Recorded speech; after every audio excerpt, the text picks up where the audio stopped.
Boa noite, bem-vindos ao Bela Saúde. Que prazer que é estar aí com você toda quarta-feira. Estamos chegando à Páscoa, não é, Scudeler? Estamos pertíssimo da Páscoa. Hoje, quarta-feira, domingo de Páscoa, sexta-feira da Paixão. Isso, e domingo de Páscoa, né, que a gente comemora a ressurreição de Jesus Cristo. Espero que você em casa tenha uma Páscoa maravilhosa, abençoada. Sinta-se abraçados por nós aqui. E capricha naquele almoço com a família, muito gostoso. Jesus e família. Jesus e família. E agora também, antes da gente começar o nosso tema de hoje do Bela Saúde, eu quero lembrar você em casa que em maio nós vamos ter o Bazarte, que será dia 8 e 9 de maio, no espaço de eventos Empório Boi Brabo. É onde várias artesãs de Matão e Araraquara se reúnem e vão lá expor o seu trabalho, o seu artesanato. Então, e hoje nós temos brindes de todas elas aqui. Muitos brindes. Muitos sorteios. Muitos sorteios. Eu quero mandar um beijo para Maria Eugênia. Daqui a pouco a gente vai ter os sorteios aqui. São várias artesãs, a Cassinha Nonato, a Silmar Aquino vai lá estar também. São várias artesãs. Então não deixe de aproveitar dia 8 e 9 de maio. E hoje, doutor Scudeler, nós temos 2 temas aqui hoje. Temas médicos, 2 médicos novos em Matão, um há um mês. Dr. Caio, que é médico cirurgião vascular, novo na cidade, trabalhando no hospital. O Dr. Caio, até a Denise Minelli me ligou, Cris, temos um médico novo em Matão. Olha, a doutora Denise, muito obrigada pela indicação e sempre que tiver algo que a gente vai apresentar aqui na cidade, médico novo. Com prazer. Entre em contato com a gente, que essa é a intenção do Bela Saúde, levar até você informações de qualidade. E quando chega um médico novo na cidade, a gente quer apresentar para a cidade, né, Scudeler? Sim, e o Dr. Caio vai falar hoje sobre 2 assuntos muito comuns, Cris. Trombose venosa profunda e varizes. Doenças que muita gente tem, que vocês vão aprender o que é suas complicações e seus tratamentos. E também vem uma ginecologista obstetra, doutora Tamara, para falar para a gente sobre esse mês, Cris. É o mês Março Lilás. É mês Março Lilás. O que é isso? Por que as cores? Para você associar melhor. Câncer de colo de útero. O que é isso? Como é que dá? Como é que acontece? Então nós vamos, daqui a pouquinho, no Bela Saúde, você vai aprender sobre isso e a importância dos tratamentos, das vacinas que existem para prevenir isso precocemente. Então, tudo isso daqui a pouquinho do Bela Saúde. Mas antes da gente chamar o break, quero mandar um beijo para a Dona Ione, para a mãe da Denise. Ela manda cartinhas para mim que eu amo muito receber. Eu estou até marcando o cafezinho da tarde com a Dona Ione aqui. Um beijo para a Salete também. Olha o meu cabelo hoje, como tá bonito. Lindo, nossa, amei hoje o meu cabelo, minha make. Um beijo grande, Salete. Agora nós vamos para um rápido intervalo, mas não saiam daí, porque hoje o programa está muito bom. Cheio de médicos novos aqui para você conhecê-los e assuntos muito interessantes. Não saiam daí, voltamos já já.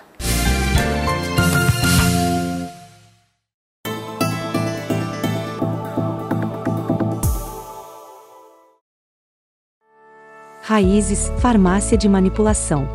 Há mais de 30 anos no mercado, é sinônimo de credibilidade e sofisticação. Atuando com o que há de mais moderno e com ativos da mais alta qualidade quando o assunto é manipulação de fórmulas. Com uma equipe altamente qualificada, garantindo sempre qualidade, segurança e eficácia em nossas formulações. Além disso, também oferecemos uma variedade de produtos personalizados para você ou para presentear alguém especial. O nosso objetivo é fornecer a cada paciente atendimento exclusivo, promovendo saúde e bem-estar a você, nosso cliente. Somos a Raízes Farmácia de Manipulação. Estamos de volta no Bela Saúde, hoje tendo o prazer enorme de receber aqui um médico que está recém-chegado em Matão, né, Scudeler? Há um mês atrás, que Há um mês chegou em Matão, aí eu conversando com a Denise, ela falou, temos um médico aqui em Matão, um médico novo, mas muito bom, um cirurgião vascular. Então eu quero dar boa noite ao doutor Caio de Barros Dias. Boa noite, doutor, um prazer enorme recebê-lo aqui. Bem-vindo ao Bela Saúde. Bem-vindo a Matão também. Olá, boa noite, Cris, boa noite, doutor Scudeler. Meu nome é Caio, então, sou angiologista, cirurgião vascular. Me formei recentemente como cirurgião vascular. Na verdade, eu sou de Presidente Prudente. Sou nascido e criado em Presidente Prudente. Fiz minha faculdade de medicina em Presidente Prudente. Aí, depois que eu acabei a faculdade, começa a minha saga, né, pelo estado de São Paulo.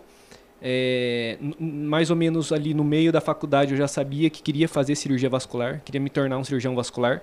E tem algumas etapas aí que a gente precisa fazer para chegar lá, né? Então eu passei por Catanduva, fiquei 2 anos na cidade de Catanduva, fazendo uma residência de cirurgia geral. Cirurgia geral. E depois vim para Limeira, fiz 2 anos de angiologia e cirurgia vascular em Limeira, na Santa Casa de Limeira. Para as pessoas saberem, são o vestibular, passou, Presidente Prudente, 6 anos de faculdade.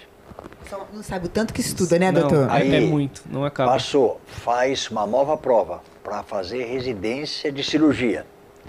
Acabou a residência. Quanto tempo de cirurgia, doutor? São 2 anos. 2 anos. Anos. Na época que eu fiz, ainda eram 2 anos. Eu fui a penúltima turma que fez 2 anos de cirurgia geral.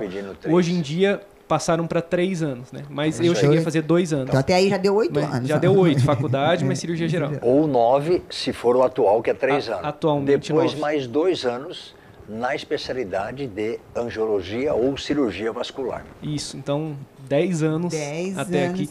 Sem contar os anos de cursinho, né? Que Verdade, eu também passei, fiz 2 anos de cursinho. Mas tudo passa, né? Acaba e deu certo, chegamos lá. Então e você começa, vê que... Caio, uma nova etapa, etapa. que vira uma cidade nova. Matão está te recebendo de braços abertos. Agradeço. Temos muitos casos, nós vamos falar aqui sobre 2 assuntos muito comuns, que é a trombose venosa profunda e falaremos também de varizes que causam isso. E as perguntas para vocês aprenderem sobre isso é uma forma importante. Trombose é um tema muito comum, né? Acho que todo mundo... Comum, Cris. E a doença é comum, A né? doença é comum, muita gente se preocupa. Antes do doutor, eu vou até pedir depois para o Reuel colocar um vídeo, explicar o que é uma trombose venosa profunda e como se forma. Vou pedir para o Reuel colocar um vídeo. O vídeo doutor, ficou muito didático. doutor explicando Roda aí, Reuel. como é que é o vídeo, o que é. Certo. Sucintamente, trombose é o processo de formação de um coágulo dentro de um vaso, né? Nós médicos usamos o termo trombo, né? Trombo ou êmbolo quando se desloca, mas é um coágulo. Coágulo nada mais é do que o próprio sangue que se solidificou ali de uma forma mais sólida, né? Um aí coágulo. É normal ainda, né? Aqui Aí é normal. fase Aqui normal, a gente tem a representação de uma veia, né? trabalhando certinho agora. O sentido complicou, hein? natural do sangue dentro da veia é justamente esse, levando o sangue dos nossos pés de volta para o coração, né? E por algum motivo, que nós ainda vamos conversar, pode acontecer desse sangue ali se solidificar na forma de um trombo, de um coágulo. Tá formando ali? Dentro, no caso da trombose venosa profunda, dentro das veias, né? Aí que acontece, aí que é o perigo, né? Aí é o perigo, Exatamente. porque ali é interessante, o trombo se soltou e ele não para, ele vai para algum lugar, né? Sobe lá em cima, átrio direito, pulmão e dá, nós vamos discutir isso, a embolia pulmonar, que é Exatamente. extremamente comum e perigosa. Doutor, nós vimos o vídeo e explicando o que é a trombose venosa profunda. Quando se preocupar, ou seja, sintomas e sinais que a pessoa tem, porque isso é um filme, eu vou estar sentindo isso, quais são os sintomas e os sinais da trombose venosa profunda? Ótimo. Eu acho que isso talvez seja a informação mais importante desse tema, né, para a população como um todo, que é isso que realmente interessa, né? Quando eu devo me preocupar, quais sinais, quais sintomas que eu possa apresentar caso eu tenha trombose venosa profunda, né? Perfeito. Principalmente edema. O que é edema? Inchaço, né? Popular inchaço, acúmulo de líquido, né, nos tecidos. Edema, quando a gente fala de trombose venosa profunda, a gente fala principalmente de pernas, né? Maior parte da trombose acontece nas pernas, né? Trombose venosa. Pode acontecer em braço, não vou focar nisso, porque a maior incidência realmente é de pernas, membros inferiores, né? Então, uma das pernas começou a edemaciar, ou seja, a inchar além do que costuma ser usual no seu cotidiano, é um sinal de alerta, tá? Geralmente, uma perna só. Pode acontecer trombose nas duas ao mesmo tempo? Pode acontecer, né? Raro. É raro, mas medicina não é... Às vezes 1 mais 1 é igual a 3, né? Às vezes acontece. Não é regra, é exceção, mas geralmente é em uma perna só. Então, mas o doutor falou que o inchaço e fica vermelho também no local? Não é sempre. Não é tá? sempre. Pode acontecer por conta do processo inflamatório local. Na maioria das vezes não acompanha de vermelhidão. Quando a gente fala em vermelhidão, a gente acaba pensando um pouco mais em infecção. Não quer dizer que também não seja. E dor? Tá? E dor, tá? Então, edema, que é o inchaço, e dor, é basicamente com isso que o paciente deve se preocupar. Põe a mão e sente que está grande aqui e dolorido. Exatamente. Nós médicos, nós usamos o termo empastamento, né? O que é isso? Aquele trombo está dentro da veia lá em cima, o sangue começa a voltar porque ele não consegue ultrapassar o trombo, né? O coágulo.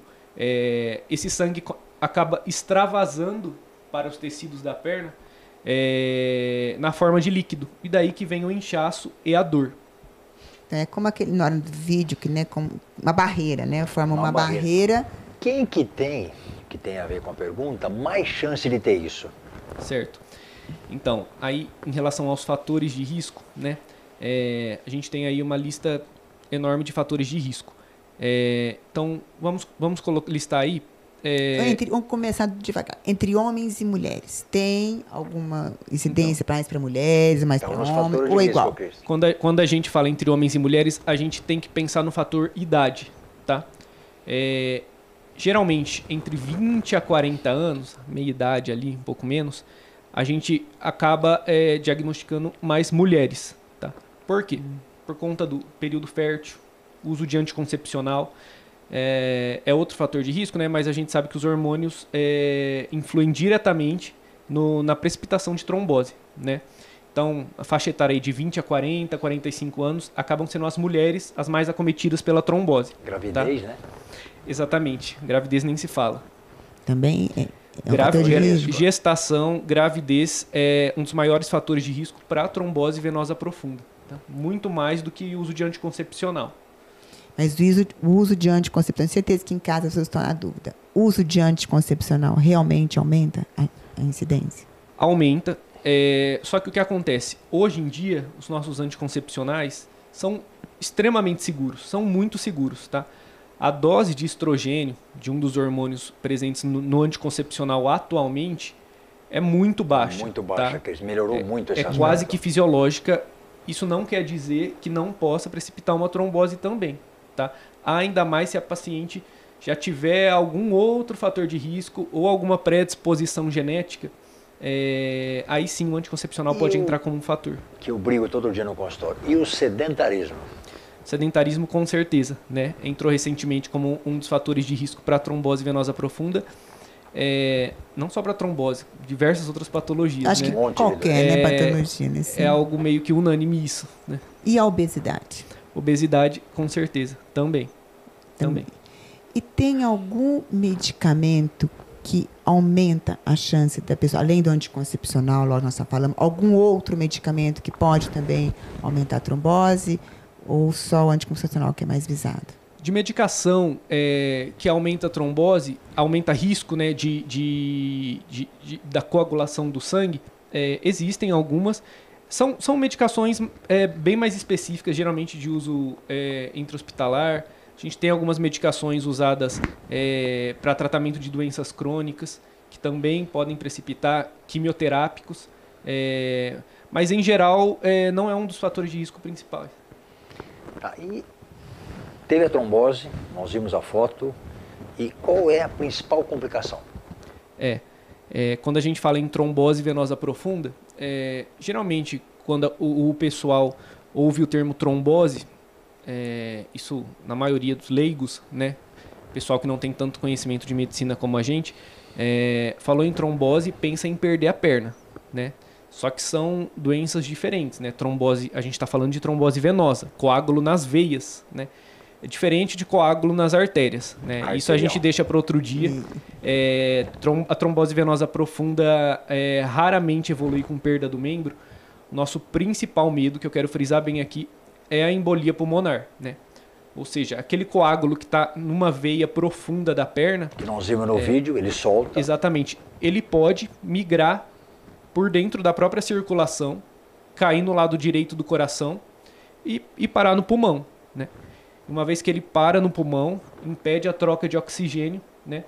Nosso pulmão com o meio ambiente e, dependendo do tamanho desse coágulo, pode ser até fatal, né? Então, a principal complicação então, seria uma embolia. A embolia pulmonar A é o que a gente embolia mais se pulmonar, preocupa. que mais se preocupa, né? Exatamente. E no caso, a pessoa teve trombose, tem que internar? Então, o que acontece? Antigamente, o antigamente que eu digo é até 2, no máximo 3 anos atrás, né? Chegava lá, no laudo do ultrassom, trombose venosa profunda, nós internávamos todos, tá? Para começar inicialmente a medicação que a gente usa, que é o anticoagulante, né? Ele afina o sangue, né? Iniciar essa medicação intra-hospitalar para depois a gente liberar com mais segurança o paciente com o anticoagulante via oral, né? Comprimido. Há 2 anos atrás, mais ou menos, a principal medicação que a gente usa era um único laboratório que fabricava, teve a patente quebrada. Vários outros laboratórios começaram a fabricar, consequentemente o preço reduziu. Então hoje, ainda bem, a gente consegue tratar o paciente com trombose venosa profunda, a gente fala via ambulatorial, né, que é domiciliar, tratar o paciente em casa, obviamente com todas as orientações, e se aquele caso não acende um alerta vermelho que precisa de uma internação, né? Então pode tratar, hoje em dia pode tratar em casa, pode ser né? tratado em casa, na maioria dos casos, mas a gente também não exclui casos em que o feeling do cirurgião, né, ao avaliar o paciente, pensa melhor internar, manter uma observação clínica maior, porque tem algo a mais que está me chamando a atenção nesse caso. Então, ele já falou, não tem perigo de amputação, isso é importante.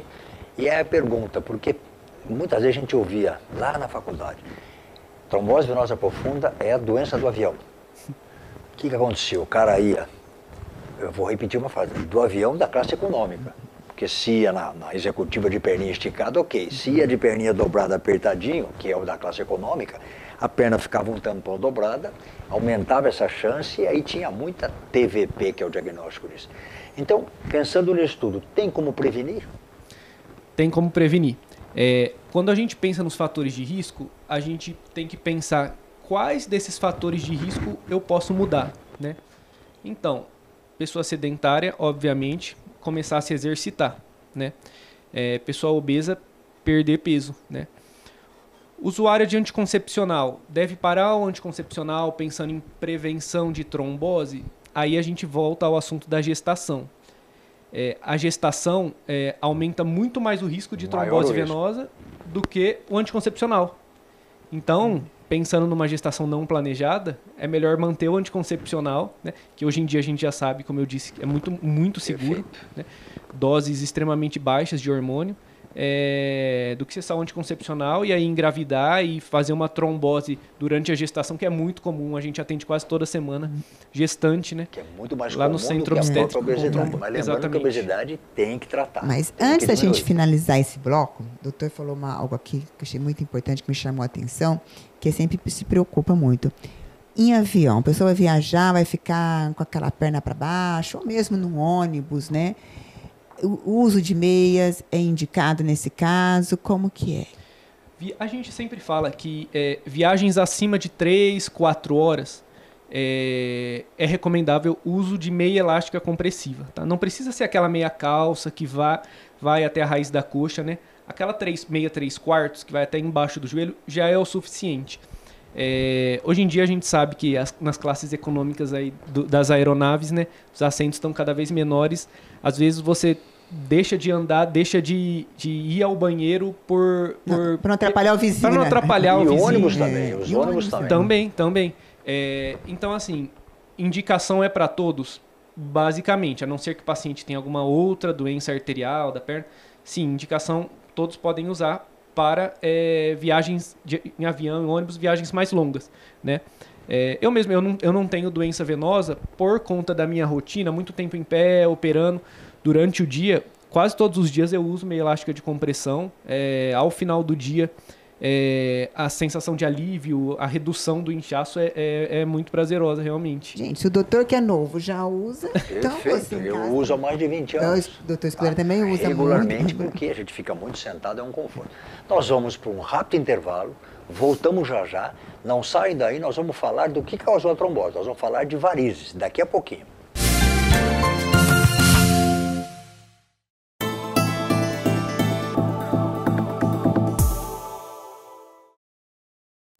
Saúde é seu plano, seu hospital. Mais segurança pra sua família, pra empresa, pra você. Toda tranquilidade de contar com mais recursos. Tudo que um bom plano pode oferecer. A Saúde é seu plano, seu hospital. A Saúde. Cuida bem, cuida mais. ANS 41649, dígito 5. Estamos de volta no Bela Saúde. Agora nós vamos falar de varizes com o Dr. Caio aqui. Dr. Caio, o pessoal em casa vai falar, o que é varizes? Vamos começar pelo básico. O que são varizes? Certo. Cris, para a gente pensar em varizes, varizes são veias, né?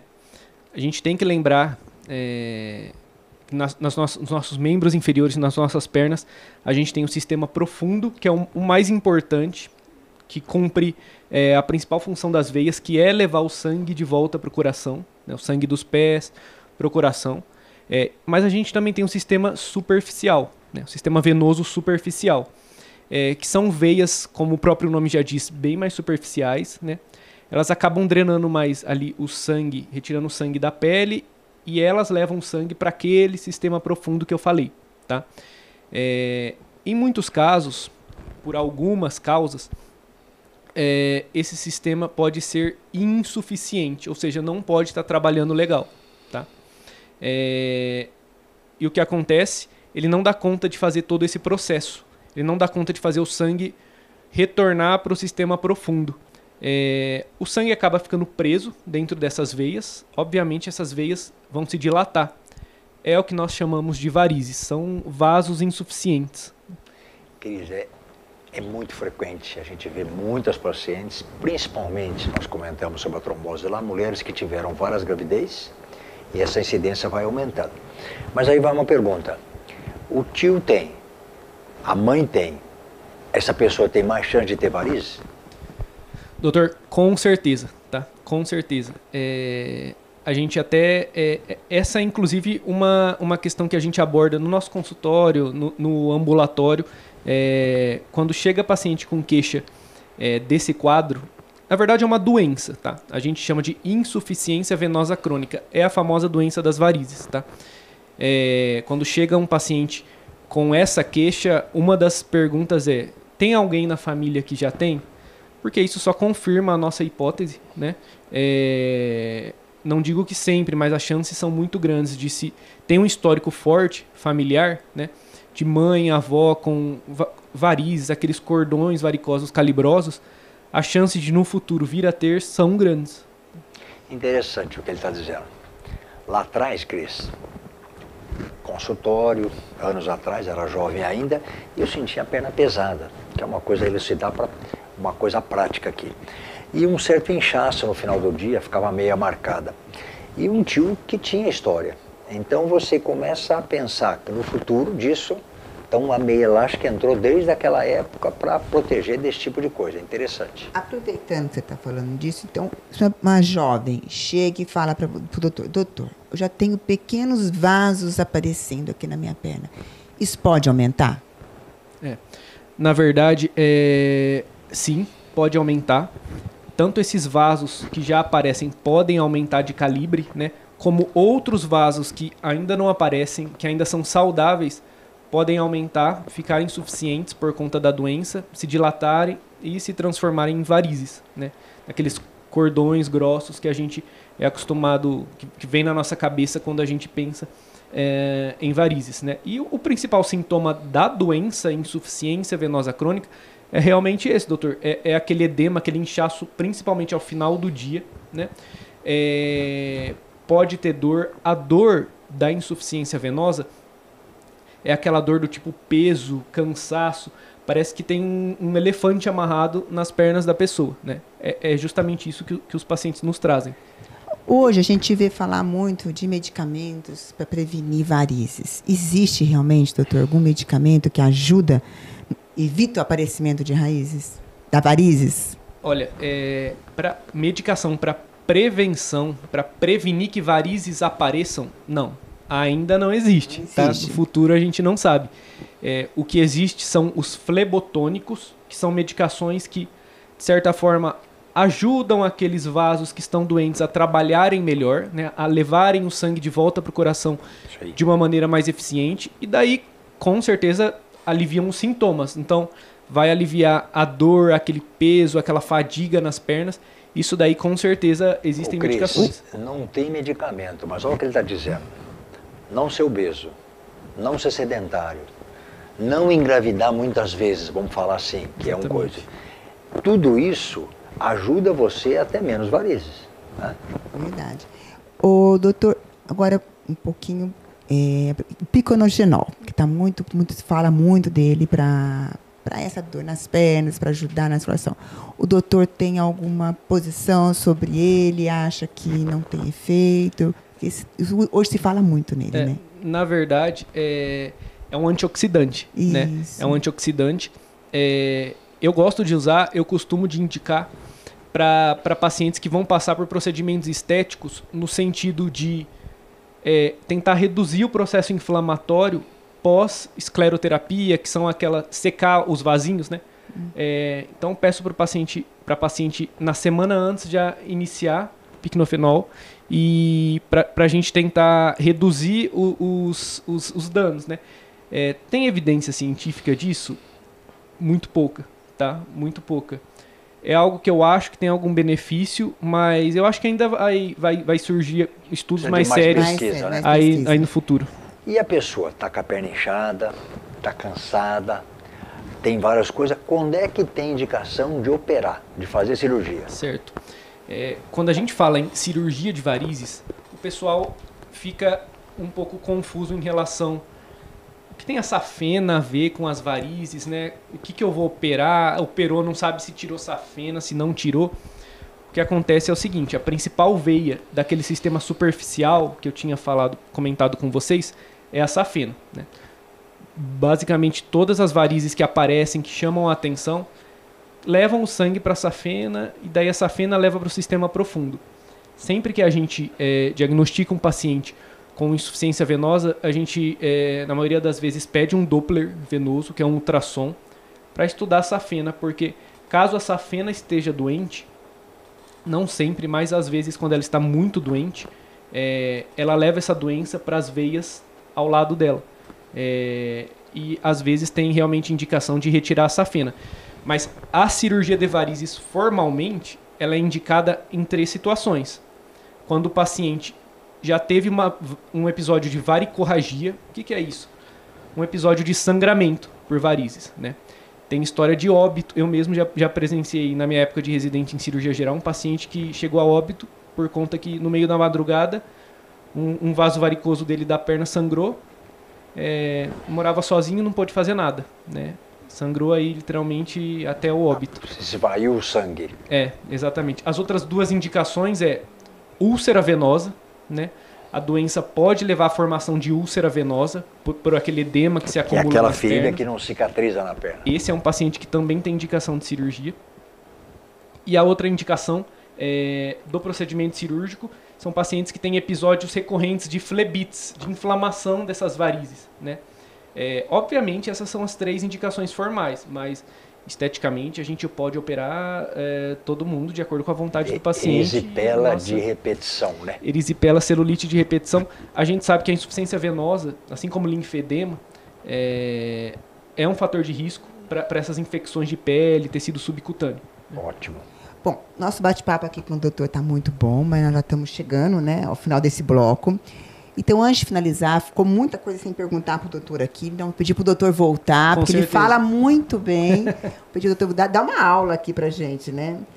Doutor, mas eu queria que você deixasse em casa, olhasse bacana, deixasse um recadinho, ou o que você está achando de Matão, ou sobre a sua profissão.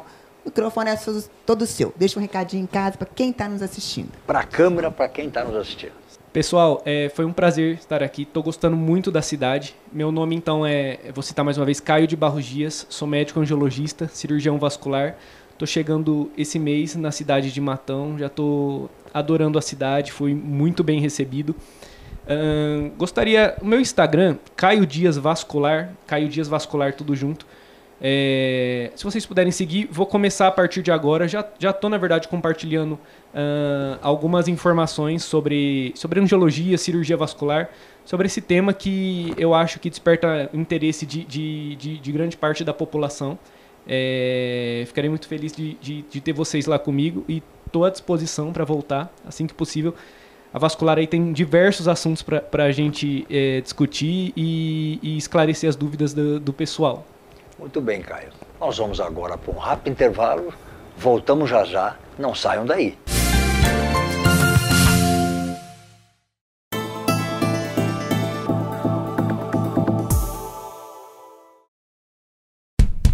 Laboratório São Francisco. Confiança e credibilidade em diagnósticos laboratoriais. Tem como política da qualidade prover soluções cada vez mais completas e integradas para a gestão da saúde e o bem-estar das pessoas, prezando pela qualidade no atendimento e com a mais avançada tecnologia e gestão laboratorial, garantindo melhor e mais seguro serviço em análises clínicas. Laboratório São Francisco. Excelência em diagnósticos laboratoriais.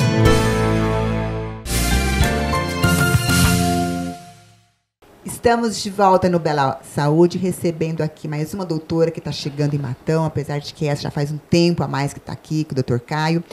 Eu gostaria de dar boa noite para a doutora Tamara. É um prazer enorme recebê-la aqui no Bela Saúde, não é isso, Cudelé? Bem-vindo ao Bela Saúde. Nós gostaríamos que você se apresentasse para o nosso público. Boa noite, muito obrigada pela oportunidade, pelo convite. Eu me chamo Tamara Pagioro Miranda, venho de Aparecida do Taboado para Matão. Sou ginecologista e obstetra, estou aqui há 2 anos, trabalhando na clínica FEME. A doutora estava contando aqui para a gente que a escolha dela da ginecologia, né, dessas especializações que ela tem bastante, foi algo que aconteceu na sua família, não é isso? Conta o pessoal em casa. Isso. A minha mãe faleceu quando eu tinha 11 anos de idade por um câncer de colo de útero e foi por isso que despertou o desejo de se tornar médica, de se tornar ginecologista e fazer com que outras mulheres não tivessem o mesmo desfecho. O que é, porque o povo fica lá, o câncer de colo de útero? O câncer de colo de útero, ele acontece... Primeiro a gente tem que falar onde é o colo do útero, né? Então ele fica entre a vagina e o útero. No fundo da vagina. No fundo da vagina. Então, nessa transição entre o corpo do útero e a vagina, tem um órgão que chama colo do útero. E o câncer do colo do útero é quando um vírus adentra ali as células e modifica essas células a ponto de causar uma má formação, uma anomalia nas células e isso prolifera negativamente. Então, são células erradas que acontecem ali. E isso se torna a doença. Desenvolvendo um câncer local ali. Exatamente. Doutora, é genético? Ótima pergunta. Ele não é genético, mas hoje o que a gente sabe é que em alguns casos, algumas mulheres podem ter uma genética no sentido de uma imunidade diferente e que pode sim desenvolver. Mas tem mais propensão a desenvolver, mas tem que ter o contato com o vírus. Então, ele não é genético diretamente, como um câncer de ovário, um câncer de mama, que ele é herdado. Mas sim, a mulher pode ter uma herança genética de uma queda de imunidade, mais propensão a ter isso. Mas isso não é fechado certo na literatura. Então, hoje a gente diz que ele não é genético. Não é genético, mas tem fator de risco. Quais seriam os fatores de risco? Os principais fatores de risco para o câncer, para o desenvolvimento, o primeiro deles é o contato com o vírus. Então, como a gente adquire esse contato com o vírus?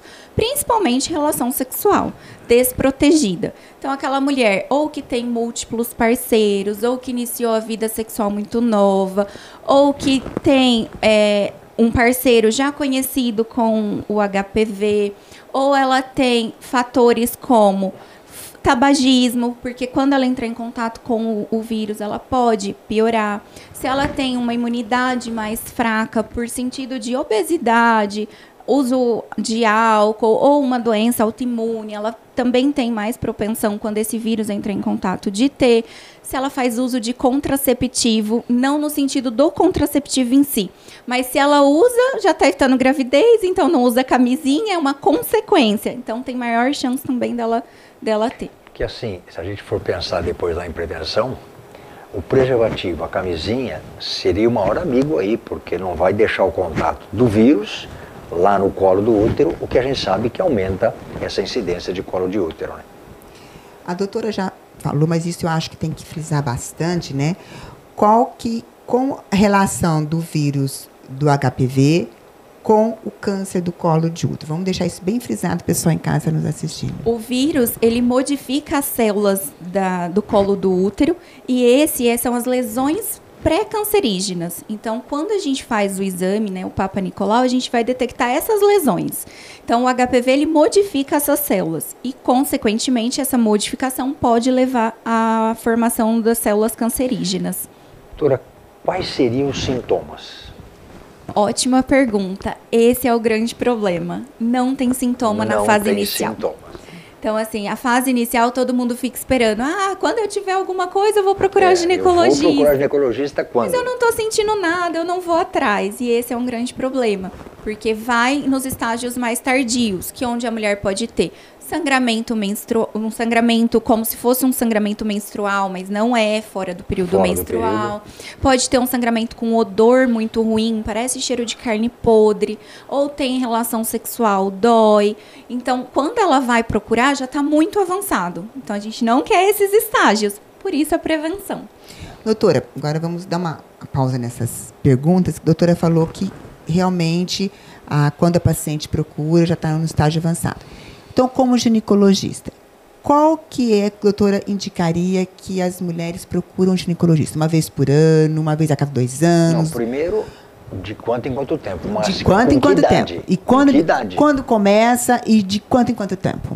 O Ministério da Saúde, hoje, ele preconiza a partir dos 25 anos. Então, faz o primeiro Papa Nicolau se ela já teve relação sexual. Passado 12 meses, ela vai repetir a segunda vez o Papa Nicolau. Se esses 2 exames forem negativos, vierem normais, ela vai repetir a cada 3 anos. Isso falando do Papa Nicolau convencional. Existe um outro teste que agora ele vai entrar na grade do SUS, porque até no então ele não era, foi aprovado agora no dia 8 de março, que é o teste do DNA HPV. Então, esse teste, ela pode fazer, a gente vai detectar qual a presença do vírus ali, e então, se ela não tiver contato com esse vírus do HPV de alto risco, ela pode fazer a cada 5 anos. Faz junto com o Papa Nicolau, esse do DNA? Pode ser feito junto, mas eles são feitos de métodos diferentes. O Papa Nicolau a gente pode fazer no meio líquido ou em células, em lâmina. O teste do DNA HPV é feito em meio líquido. Tá. Mas forma de coletar, então, só. Mas coleta lá como coleta o Papa Nicolau. Isso, da mesma posição, do mesmo jeito. Tá. E recentemente, esse é mais moderno ainda, existe o autoteste.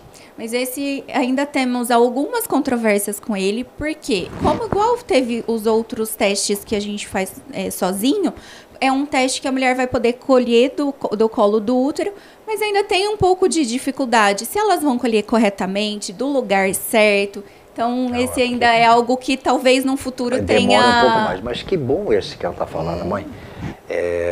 O governo disponibilizando via SUS, o Papa Nicolau já é amplamente feito. E no Papa Nicolau você faz o DNA também. E você falou de idade 25, a parte sexual das meninas está começando muito mais cedo. Isso não deveria começar mais cedo? Deveria. A gente tem uma média do vírus. Qual é a questão que o Ministério defende? É que as mulheres comecem a vida sexual em torno dos 15 anos e, consequentemente, o vírus ele demora em torno ali de 10 a 20 anos para se desenvolver. Então, eles dizem que quando fizer com os 25, se a mulher já tiver, ela já vai ser detectada. Que fazia muito exame antes dos 25 para mulheres que não tinham. Porém, o que é recomendado? Começou a vida sexual, é para ir ao ginecologista, vai fazer o exame especular, que a gente coloca aquele bico de pato ou o espéculo e abre, examina. Tem lesão sugestiva, alguma coisa que chama atenção? Colhe o exame mesmo não tendo a idade. Porque isso também é algo muito comum. Ah, eu fui no posto para fazer, mas não colheram. Mas te examinaram? Não, não examinaram. Então não é para deixar de examinar. Hoje está começando a vida sexual mais cedo. Então, algumas meninas ali com 12, 13 anos, 11 anos, já tendo relação sexual e muitas das vezes desprotegida. Aí, nesse público, é questão de conversar. Então, não é uma regra. Só vai ser a partir dos 25. Isso é o recomendado. Mas, às vezes, a gente tem as exceções que a gente conversa com a paciente e, sim, precisa acolher. Cabe aqui a ideia de orientação do preservativo. Né? Não interessa a idade, acho que começou a namorar isso, aquilo, importantíssimo, porque impede um monte de doença, inclusive HPV, mas outras doenças também, a gente vê mais sífilis, mais gonorreia, mais HIV nessa idade precoce. Eu acho que é importantíssimo o uso do preservativo, orientar, falar, né? Importante. Bom, como que o estilo de vida pode influenciar o risco de desenvolver o câncer de colo de útero? O estilo de vida, um estilo de vida saudável, uma mulher ativa, que se alimenta bem, que faz uma atividade física, que tem um sistema imunológico melhor, mesmo que ela entre em contato com o vírus, a chance dele se desenvolver, de se alojar dentro dela é muito menor. Então, ele acaba sendo eliminado. É importante ressaltar que, assim, em torno de 80% da população, ou até mais, alguns estudos dizem, vai ter contato com o HPV em algum momento da sua vida. Mas não são as 80% mulheres que tiveram contato, esses 80% que vai desenvolver o câncer. É uma porcentagem muito menor. Então, é bom frisar isso, doutora, porque realmente eu li isso. Não é todo mundo que tem um contato que vai desenvolver a doença, né? Não, a minoria vai desenvolver. A gente Ainda bem que é assim, né? Graças a Deus. E a gente tem mais de 200 tipos de HPV. Alguns vão causar condiloma, que são aquelas verruguinhas na região da vulva, e não é o tipo de vírus que causa o câncer. Então, ele não é um vírus exclusivo do câncer de colo de útero. A gente também pode ter, pelo HPV, mulheres que têm relação sexual anal ou sexual via oral. Então, pode ter de orofaringe, pode ter de região anal, pode ter de vulva, de vagina, de outras regiões também pelo HPV. Mas, por isso a questão do preservativo, de usar. Mas ele não tive contato, vou ter a doença, de maneira nenhuma. A maioria vai regredir, vai eliminar esse vírus. Nós estamos falando de mulher, de jovem, de menina e tal. Como é que o homem pode participar nessa prevenção do colo do útero, que o homem não tem, mas como é que ele pode ajudar nesse aspecto? O esposo, o parceiro, o namorado, quem for? O homem, ele é um grande portador. E essa é a grande questão. Porque o homem é assintomático. Quantos cânceres de pênis a gente viu? A minoria, né? A gente conhecer alguém que teve um câncer de pênis é muito raro, é muito pequeno. Avançado talvez porque ele procura urologista, porque está sentindo alguma coisa diferente. Isso. E o do homem é por vários meios. Um deles é a parte que a glande fica para fora, então fica exposta, ele consegue lavar pós-relação, tem a maior ventilação, o vírus não tem tanta aderência como na vagina, que é para dentro, quente, úmida, molhada. Então o vírus consegue ficar ali, se adentrar melhor ali. Se dividir mais, né? Se dividir mais. E já no homem isso não acontece tanto. Por ele não ter sintomas, não ter nada, o que acontece? Ele tem relação com uma parceira, sem preservativo, depois tem com outra e ele casa. Aí quando ele casa, começa a ter relação desprotegida, vai ter filhos, essas coisas, e a mulher acaba adquirindo. Quanto maior a exposição ao vírus, ou seja, mais carga genética, mais carga viral está sendo passada, maior chance de ter essa proliferação. E isso acaba que o homem é um meio de transmissão, então ele transmite isso para a mulher. E isso é um problema. Hoje a gente fala muito das vacinas.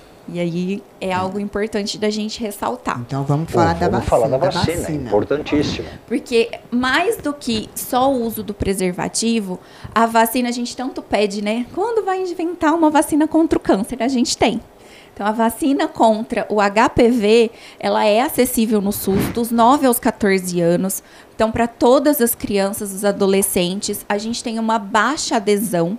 Quando lançou a vacina lá em 2014, que a gente fazia nas escolas, a adesão foi bem mais alta, porque as famílias já estava na escola, já tinha esse uso Teve um programa do governo bom nesse sentido, né? Eu acho que o que não é falado é esquecido. Eu acho que Bela Saúde é o seu motivo. Tem que falar para conscientizar e ter uma adesão maior. Essa é a ideia.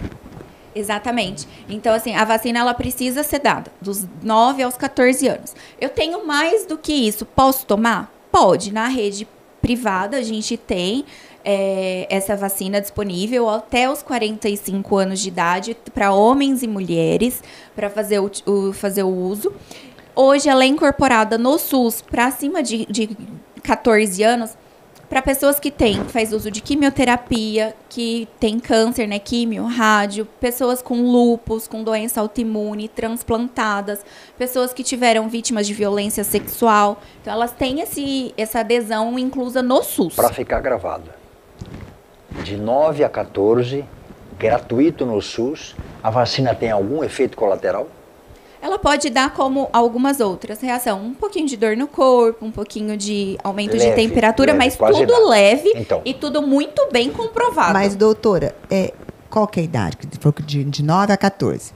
Muitas mães não têm esse preconceito. Nossa, mas eu não estou estimulando a minha filha a vida sexual dando essa vacina tão cedo? Não tem esse problema das mães? E isso foi um dos motivos da adesão ter diminuído.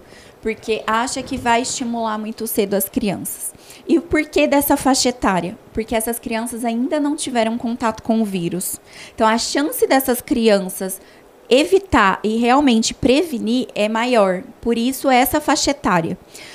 Vai estimular ou não vai? Aí, o que eu falo sempre para as mães é o seguinte. As crianças tomam vacina desde quando sai da maternidade. E a gente sabe que é um vírus da meningite, a gente sabe que é um vírus da hepatite. Para não ter. Para não ter. Então, esse vírus é o quê? É um vírus contra uma doença. Não precisa estimular a criança a ter. Se o filho perguntar, olha, a gente vai tomar uma vacina para não ter um vírus. Olha que legal. Não precisa falar que é para via sexual, que é por via sexual que pega. A criança pergunta como ela pega hepatite? Verdade. Olha o que legal que ela falou. Estávamos procurando um remédio para câncer. Então sabemos que o câncer de colo de útero é causado por um vírus. E tem uma vacina para esse vírus. Que se vai tomar aos 9 anos, não precisa falar que você está tomando a vacina para aquilo. A mãe, o pai sabe, a criança não. 9 anos ainda criança, 10, 11, 12 ainda criança. Tomou a vacina para um futuro que vai acontecer dali 5, 10, 7. O que nós falamos hoje? Nós vivemos num patriarcalismo. Os homens têm relação com várias mulheres e depois casam com uma. E esse homem, nesse várias relação, ele vai pegando um vírus diferente, inclusive HPV, e passa para a esposa no futuro, ou para as parceiras.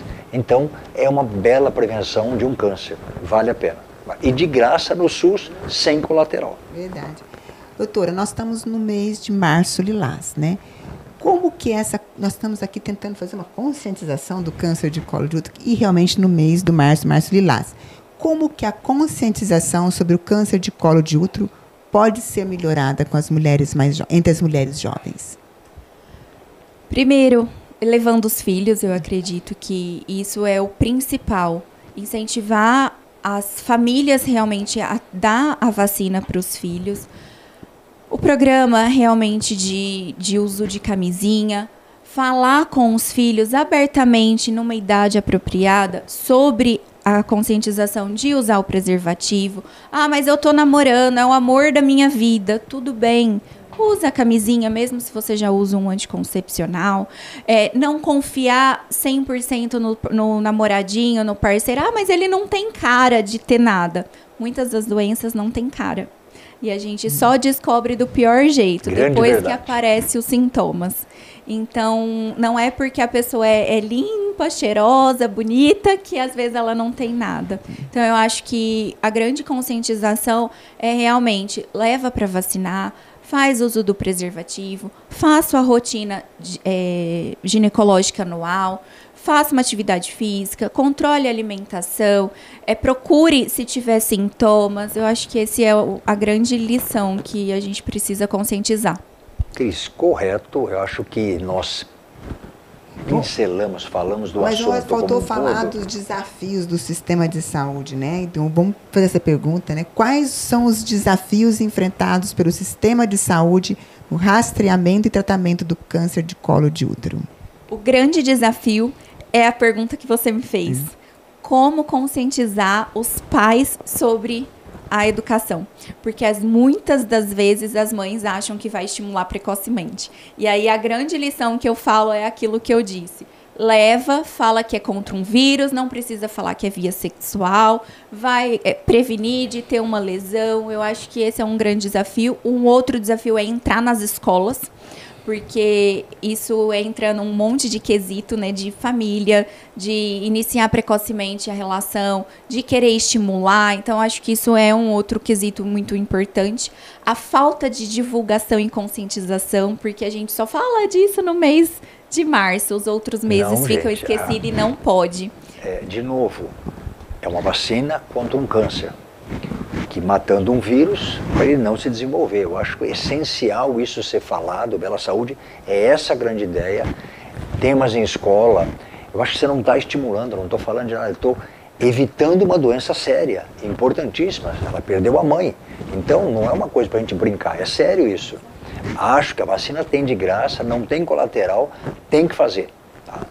Nós vamos para um rápido intervalo, voltamos com a doutora Tamara daqui a pouquinho, não saiam daí.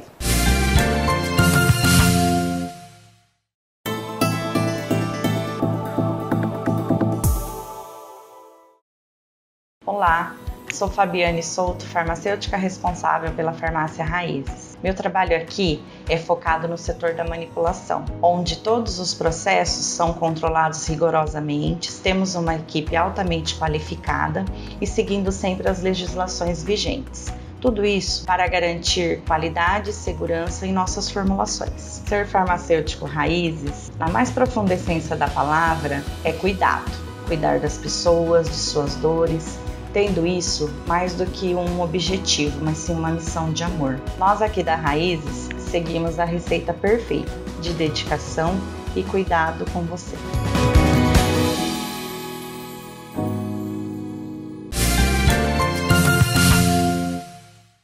Estamos de volta no Bela Saúde com a doutora Tamara, nesse bate-papo muito gostoso. Aproveitamos muito no Março Lilás. Não esqueça, tudo que a doutora falou aqui, ela vai deixar mais um recadinho para você em casa. Mas antes do nosso bate-papo com a doutora, eu quero agradecer muito às artesãs de Matão, que lembrar você que o 9º Bazar, que será realizado dia 8 e 9 de maio, no espaço de eventos Empório Boi Brabo. Será um encontro de várias artesãs, é muito boa essa feira. Eu fui o ano passado, estou voltando lá. 8 e 9 de maio. 8 e 9 de maio. Quero mandar um beijo grande para a Maria Eugênia, que ela que organiza essa feira. E ela está mandando os brindes aqui. Hoje tem muito brinde aqui. E nós vamos para o sorteio que o pessoal está esperando. Olha, o primeiro sorteio nós vamos fazer, vou pedir para a doutora Tamara sortear um aqui. Ó. Escolhe aí, Tamara. Fuça lá no fundo, alguém. Quem está ganhando são as clientes da farmácia Raízes, que vão ser... Estão aqui, ó. Ah lá. Primeiro sorteio, o que vai sortear, Cris? Primeiro eu vou sortear da Silmara, que é Grãos e Companhia. Eu quero mandar um beijo para a Silmara. É uma loja muito boa, é cheia de produtos só de grãos, produtos ótimos para alimentos saudáveis. Eu já fui lá, é muito gostoso, é muito bom. E a Silmara tá com uma variedade enorme. Se você ainda não foi, vale muito a pena você ir lá. Quem ganhou? Quem ganhou esse da Silmara, e ela vai estar na feira também.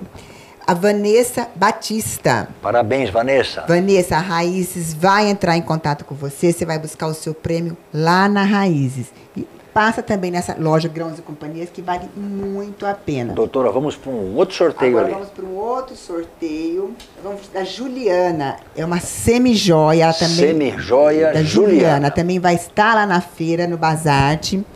A Beth, ela é de Dobrada, tá escrevendo. A Beth de Dobrada tem teu celular aqui, Beth. Tem teu celular, a Raízes vai entrar em contato com você. Você ganhou da Juliana uma semi-joia. E tem mais um, que é da Cassinha Nonato. Agora mais um da Cássia Nonato. Que é a Cassinha Artes. Olha que show, que graça que é a embalagem da Cássia. Se você procurar algo para dar para beber, gente, a Cassinha tem cada coisa linda lá. Olha lá, ela já sorteou. Até já pedi, vou aproveitar na Flávia, mandei fazer um kit para você na Cássia que você vai amar, é muito bonitinho. O Juvenal Antônio Santos. Juvenal, a Raízes vai entrar em contato com você. Você ganhou um presente lindo da Cassinha Arte. E não esqueçam que dia 8 e 9 de maio tá lá a feira, vai estar. É muito legal esse bazar, é muito gostoso. São várias artesãs. Você já foi lá, doutora? Aproveita para esse ano. Vou esse ano, vou conhecer. É muito bom. São várias artesãs, não só de Matão e Araraquara, que expõem todo o seu trabalho. Vale muito a pena lá. Bom, eu queria que a doutora agradecer muito a presença da doutora. Ela vai voltar mais vezes, ela fala muito bem, né, Escudelã? Fala calmamente, muito bem, calmamente. É professora, doutora? Não. Mas fala muito bem. E eu gostaria que a doutora voltasse mais vezes com outros temas. Pode ter, falar com a gente, tem um tema muito legal, a gente está de portas abertas para recebê-la aqui. E antes da gente finalizar, eu gostaria que a doutora deixasse um recado em casa para o pessoal deixar gravado lá. Quem está em casa nos assistindo, um recadinho, pode ser da sua área de profissão, pode ser da Páscoa que está chegando, pode ser do Márcio Lilás. Deixa um recadinho para quem está em casa nos assistindo. Então, eu vou deixar um recado que é de Páscoa e da minha área. Então, Páscoa é renovação, Páscoa a gente tem que renovar os ares, renovar a nossa espiritualidade. Então, renovar nossa mente para que a gente procure atendimento, que a gente tenha um ano, né, de renovação para fazer uma atividade física, para mudar a alimentação, para levar os filhos vacinar, para conversar com os filhos, para cuidar de você. Porque para cuidar dos seus filhos, você precisa estar cuidada. Não adianta cuidar da casa inteira, depois eu vou. E o depois, às vezes, fica para trás. Então, a gente tem sempre que cuidar antes de cuidar de todo mundo. Verdade, né? Hoje teve uma campanha, quem cuida de quem cuida, né? Isso é verdade. Então, realmente, cuidar primeiro da gente para a gente estar pronta para cuidar de alguém. Isso é muito importante, né? Escudelé. Eu quero dar um recado de uma Feliz Páscoa, lembrar o motivo da Páscoa, né? Não esquecer, e Páscoa é família, é reunir, é estar todo mundo junto, com saúde e comemorando. E como eu sempre termino, que nós tenhamos uma boa noite e uma semana abençoada. Boa noite, uma feliz Páscoa. Jesus ressuscitou, que Ele nasça no seu coração. Uma boa Páscoa para você. Fiquem com Deus. Até a próxima quarta-feira aqui no Bela Saúde.